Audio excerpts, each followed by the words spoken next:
going on, everyone? Matthias here, Performance Fitness, and I want to address this question right here that I got asked yesterday in my Instagram account. So if you're not following me in my Instagram account, what the hell are you doing? Follow me right now. And basically the question was regarding my thoughts when it comes to conditioning for strength athletes. Okay, so basically powerlifting and weightlifting. And first off, we always want to kick these kind of questions with the actual goal when it comes to the sports. Okay, so when it comes to powerlifting and weightlifting, in both sports we want to actually perform a 1 rep max when it comes to the platform. Okay, so when it comes to powerlifting, we have a total of 9 reps throughout the whole competition, so 3 chances of free opportunities when it comes to maxing on the squats, 3 on the bench press, and 3 on the deadlift. Okay, so 9 reps as a whole. And when it comes to weightlifting, we have 3 chances when it comes to the snatch and 3 more when it comes to the clean and jerk. Okay, so we have 6 reps with the clean and jerk being, if you want, more of a 2 rep movements. So like the actual conditioning required for both sports is going to be pretty much the same. Okay, so when you look at these sports with this perspective, we actually won't be needing conditioning at all, because the level of cardiovascular health that conditioning you should be having when it comes to the sports is to recover within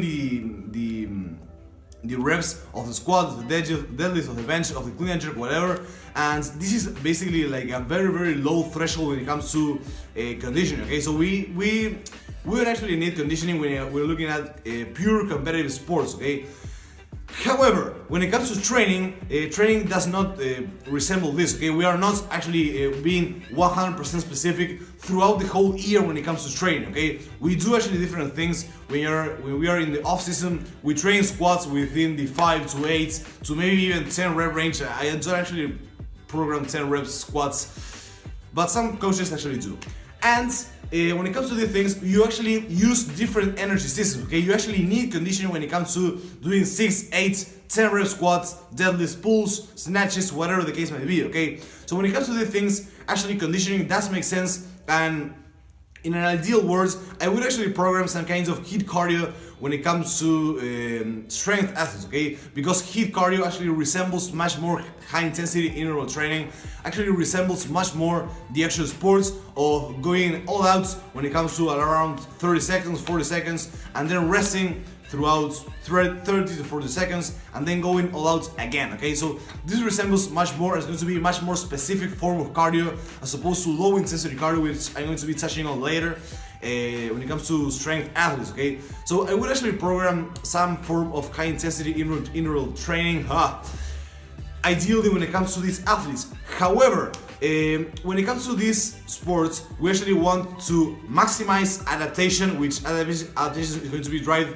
by frequency, volume, and intensity, while minimizing fatigue. Okay, so the more fatigue that we have, we're going to be actually wanting to deload from that fatigue and actually lower that fatigue for this adaptation and fitness level to be high. Okay, so we want to maximize fitness the most of our ability without fatiguing as much. Okay, so minimizing fatigue.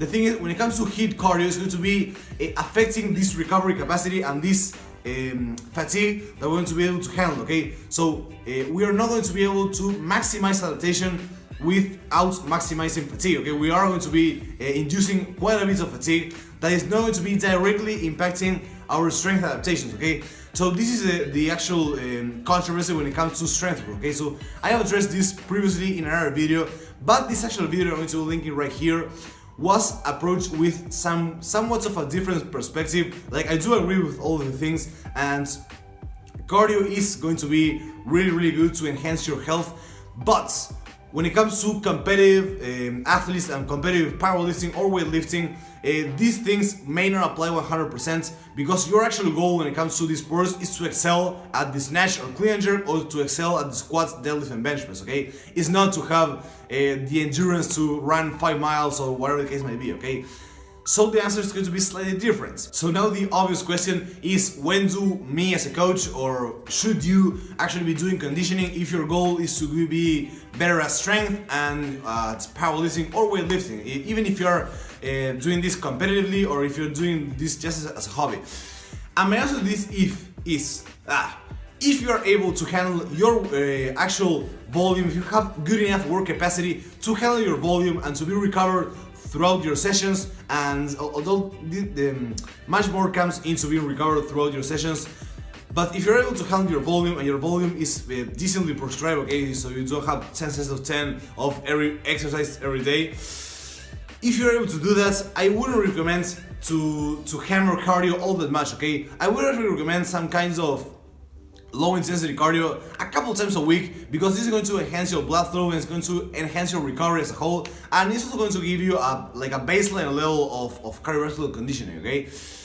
But if you're not able to handle your volume, maybe because you're a little bit overweight or because your work capacity is just that bad, I would actually recommend to include some kinds of HIIT cardio like a couple times a week, and of course further out from competition, okay? Because if you are closer to competition, first off, you're not going to be utilizing high rep sets when it comes to your lifting, and also you don't want to tap into your recovery capacity all that much, and you want your recovery capacity to be all geared towards your big movements, okay? So yeah, most of you that are into strength sports in a competitive fashion, or you actually just want to maximize your strength or weightlifting ability as much as possible, you are not likely to be needing conditioning directly, like HIIT training or least cardio as a whole, because there are actually studies that show that, believe it or not, you do get some conditioning benefits when it comes to strength, and this is really true, because if you can handle more work capacity, you actually are having an enhancement, like an improvement when it comes to your conditioning, okay? But for the folks out there that maybe are beginners, or they want to do conditioning, or they have to drop a weight class or other things, I would actually advise to do some form of conditioning, and this can actually be introduced when it comes to a progressive fashion. That is going to be one of the main principles of training. You want to be including these type of things, especially if there are things that are not 100% specific. You want to be introducing them in a progressive fashion, because this is not going to affect your training all that much, okay? So if you're introducing cardio, you might be introducing like one shorter HIIT training session a week. A couple weeks later, you can be introducing 2 sessions of cardio. Then you can be introducing a bit of a longer, like more rounds. If you're doing rounds of cardio, you're going to be introducing another low intensity session. So you can be managing all the things. That is going to really depend on your actual program and your actual history, but this is the way that I would actually be approaching introducing cardio when it comes to getting better at the strength, okay?